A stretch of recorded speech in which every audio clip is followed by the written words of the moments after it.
Presta atenção nisso aqui, meus irmãos, olha só. Se tem uma oração que até um ateu sinceramente pode fazer, é a seguinte: Senhor, que tu existas. Porque se ele existir, cara, é a melhor coisa que eu tenho para falar aqui para vocês. Se Deus de fato existir do modo como a Bíblia o revela, ou como ele se revela na Bíblia para corrigir, então fica tranquilo que ainda que você esteja morto, você viverá. Você está entendendo? Agora, eu tenho uma dificuldade aqui.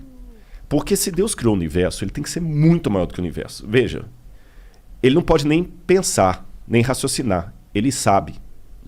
Ele não raciocina. Ele é. Ele é. Ele nem existe. Que é existere significa algo extraído de algo. Ele é. Ele é muito...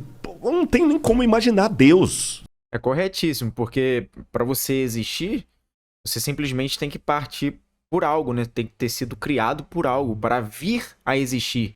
E Deus não veio a existir, ele simplesmente é. Ele é a causa de tudo, né? Corretíssimo até aqui. Você tá entendendo? Qualquer coisa que eu falar dele, eu vou falar do que ele não é, porque o que ele é ninguém sabe.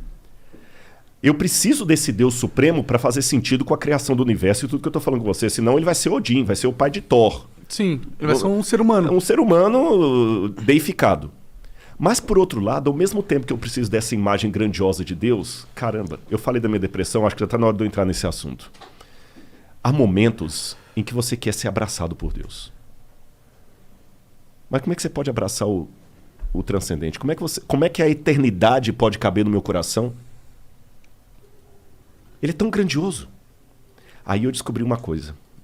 O Martinho Lutero dizia o seguinte: os homens usam máscara para esconder o rosto deles. Deus é tão grandioso que ele usa uma máscara para se revelar. Porque a maneira de Deus se mostrar é se escondendo. Então, de novo, vou contar outra historinha. Um camarada tinha um aquário com aqueles peixes com água salgada do mar. E toda hora que ele ia colocar a comida ali, os peixes fugiam dele. Mas que saco, eu gasto um dinheirão e tudo. Aí o colega fala: pai, só tem um jeito desses peixes não fugirem. Eles têm que comer, isso é muito grande para eles. Ele falou: qual que é o jeito? Ele falou assim: se você virar peixe e entrar aí dentro. Nossa. Deus se encarnou. O Evangelho de João começa... O grego é muito lindo, não é para exibir, né? Que João fala assim: kai hologos en prostonteon. No princípio era o verbo. E o verbo estava com Deus, e o verbo era Deus. E o verbo se fez carne e habitou no meio de nós. E vimos a sua glória, glória como do unigênito do Pai. Então Cristo é Deus em forma humana, de uma maneira que eu possa abraçá-lo. Paulo fala que ele se esvaziou, kenosis. Então, embora ele ainda tenha toda a plenitude da divindade no corpo dele, ele é tátil. E ele deixou as marcas dele na história. E vem a arqueologia. Eu fui lá, eu vejo as coisas. Ele passou na história, ele deixou o testemunho, o rastro dele ficou aqui. O DNA, entre aspas, né?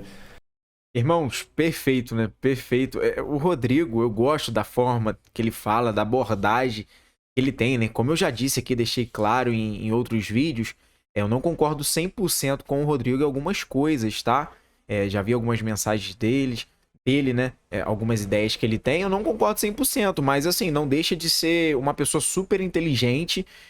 Eu acredito que Deus é com ele, tá?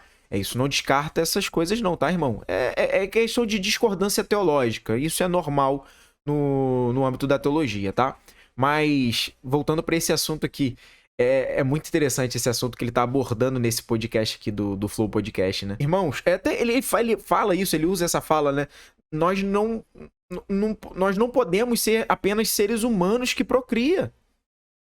Sabe? Veio e aquele olhar de ser humano abaixo do sol, né? Cara, eu vim, eu vou trabalhar, eu vou procriar e logo depois eu vou partir dessa e nem pra outra, né? Vou partir dessa e acabou, porque vai ser o fim de tudo. Não, cara, não pode ser assim.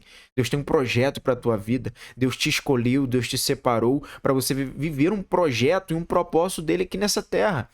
Então, se é algo que eu posso deixar pra você nesse vídeo, você que tá me assistindo, descubra o teu propósito o quanto antes, pra você viver a plenitude de Deus, do Espírito Santo na tua vida. Porque se é uma coisa que eu posso te falar o céu e o inferno não existe. Existe uma eternidade com Deus ou sem Deus. E é você que escolhe para onde você vai. Deus te abençoe. Paz do Senhor Jesus.